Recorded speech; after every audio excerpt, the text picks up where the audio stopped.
라디오 땡땡 기도입니다. 사람들에게 갖고 싶은 것을 말해보라면 대부분 자기 능력으로 손에 넣을 수 없는 것을 말합니다. 저 또한 예외는 아닙니다.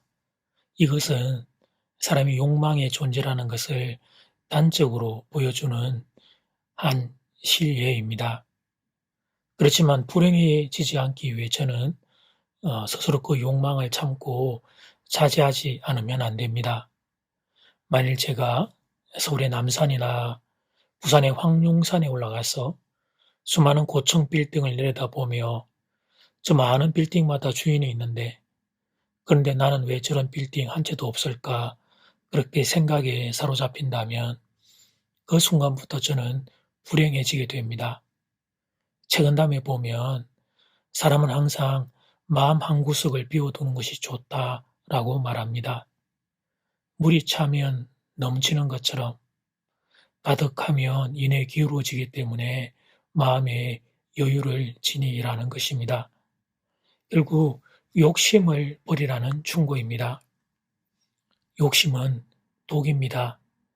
그 독이 인생을 죽음으로 몰고 가는데도 대부분 그 독에 중독되어 있는지조차 모릅니다. 이스라엘에 있는 사회를 한번 생각해 보십시오. 사회 사진을 보면 사람들이 물에 이렇게 둥둥 떠서 책을 읽고 있는 모습을 보게 됩니다. 그러나 사회는 죽은 바다입니다. 염도가 보통 바다의 10배나 되기에 물고기도 살지 못합니다. 그렇다면 사회의 물이 왜 짠물이 되었을까요? 그것은 사회가 물을 안으로 받아들이기만 하고 밖으로 내보낼 수 없기 때문입니다. 자신을 가득 채우기만 하다 보니 결국 생명이 살 수 없는 소금물이 되어버린 것입니다.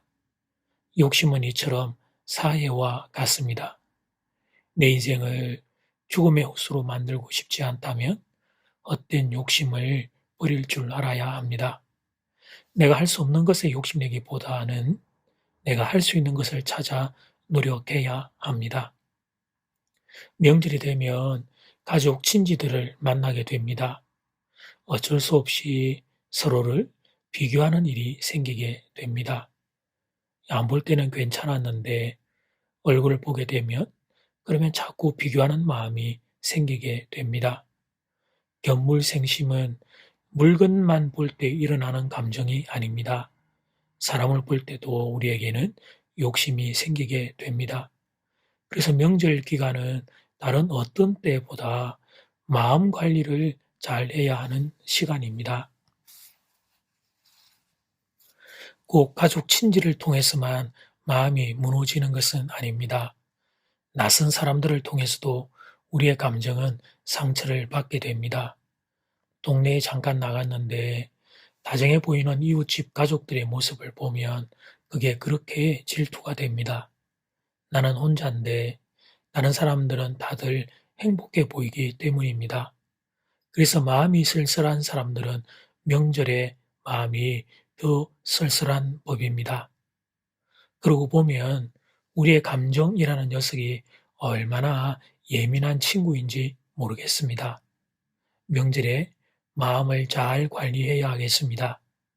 욕심이라고 하는 녀석, 비교의식이라고 하는 녀석에게 마음을 뺏기지 않고 잘 관리해야 하겠습니다. 오늘 날마다 죽기로 큐티 본문은 요한일서 5장 13절에서 21절 말씀입니다. 요한일서 5장 13절에서 21절 말씀. 은혜를 받으면 그 받은 은혜대로 살고 싶은 생각이 생깁니다.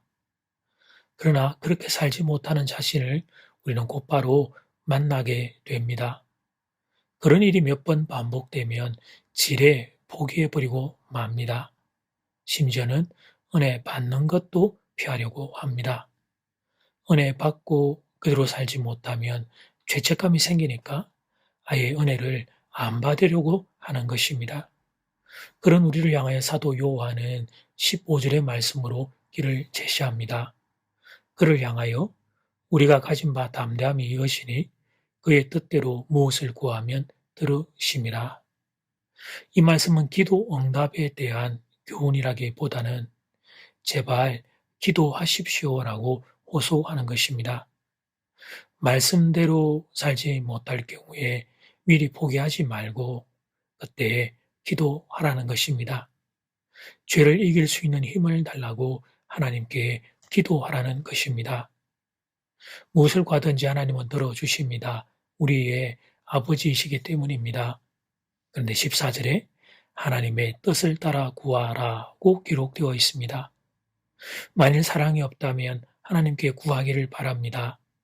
전도를 하고 싶은데 못하시는 분, 하나님이 우리가 얼마나 전도하기를 원하시겠습니까? 그러니까 나는 전도 못한다, 은사가 없다 이런 말은 그만하고 전도하게 도와달라고 기도해 보십시오. 우울증에 사로잡히신 분, 우울하고 죽고 싶은 마음이 있는 분은 정확하게 구하십시오. 하나님, 제가 이렇게 사는 것은 하나님의 뜻이 아니잖아요. 기쁨과 감사가 하나님의 뜻이잖아요. 하나님 제게 기쁨과 감사의 영으로 역사해 주세요. 이렇게 기도해 보십시오. 그리고 자꾸 죄 짓는 마음이 든다면 이렇게 구하십시오. 하나님 제 안에 있는 죄를 죽여주세요. 제 속에 자꾸 죄 짓는 생각이 듭니다. 성령님 제 마음을 다스려 주세요. 이렇게 기도하는 것입니다. 하나님의 뜻은 무엇일까요? 기도의 능력을 어디에 쓰면 가장 좋을까요? 하나님은 어떤 기도를 가장 좋아하실까요? 죄 짓고 멸망의 길로 가는 형제들이 돌아서도록 기도하는 것을 하나님은 좋아하십니다. 죄에 오염된 사람들, 죄의 습관을 버리지 못하는 사람이 주님께 온전히 돌아오게 해달라고 기도하면 하나님이 정말 좋아하십니다. 사도 요한이 말하는 것이 바로 이것입니다. 하나님은 우리에게 엄청난 기도의 축복을 주셨으니 이 기도의 축복을 가지고 죄 짓는 형제들을 위해 기도하자는 것입니다. 그러면 하나님께서 그 기도를 반드시 들어주신다는 사실입니다. 세상에 안 바뀌는 것이 사람입니다. 그러나 사람도 바뀔 수 있습니다. 성령님이 역사하시면 사람도 바뀔 수 있습니다. 사도 바울이 바뀐 것처럼 나의 사랑하는 사람도 바뀔 수 있습니다. 기도하면 예수님이 그렇게 해 주십니다. 이것이 요한 1서의 결론입니다. 결국 사도 요한은 이 말을 하려고 했던 것입니다. 그러므로 하나님의 도우심을 구하며 간절히 기도할 일입니다. 나의 형제가 나의 자매가 믿음으로 돌아올 때까지 간절히 기도할 일입니다. 이제 첫 번째 기도 시간입니다. 받은 말씀과 개인 기도 제목을 가지고 함께 기도하는 시간입니다. 이 시간 다 함께 마음을 모아 주님 앞으로 나아가겠습니다.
이제 두 번째 기도 시간입니다.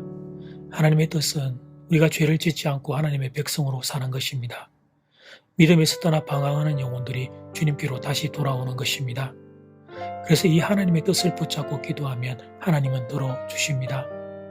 방황하던 자녀들을 위한 수많은 어머니들의 눈물의 기도를 하나님이 들어주셨습니다. 그런데 이 사실은 단지 과거의 이야기만이 아닙니다. 지금도 하나님은 눈물의 기도를 들어주십니다. 그러니 기도합시다.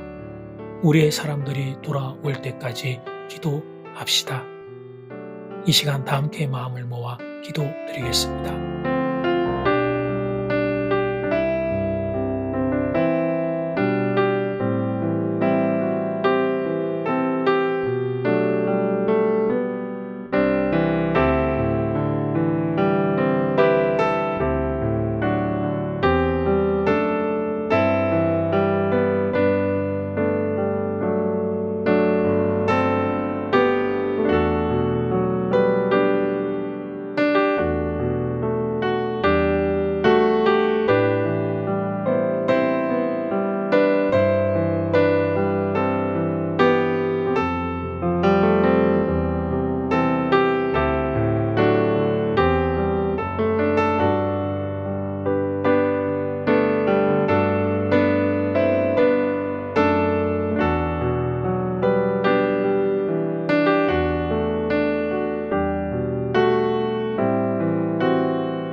하나님의 뜻을 따라 기도하면 하나님이 응답하신다고 말씀을 통해 담대함으로 말씀을 받습니다.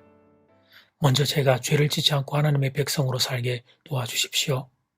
그리고 믿음에서 떠나 방황하는 우리의 가족들, 우리의 사람들, 주님 그 한 사람 한 사람 붙잡고 이 시간 기도할 때 하나님 그들을 불쌍히 여기시고 그들의 교만을 꺾어주시고 믿음 안으로 우리 주님 안으로 돌아올 수 있도록 은혜 베풀어 주시옵소서. 예수님 이름으로 기도드립니다. 아멘. 이제는 각자 개인적으로 기도하시면 되겠습니다. 평안한 밤 되십시오.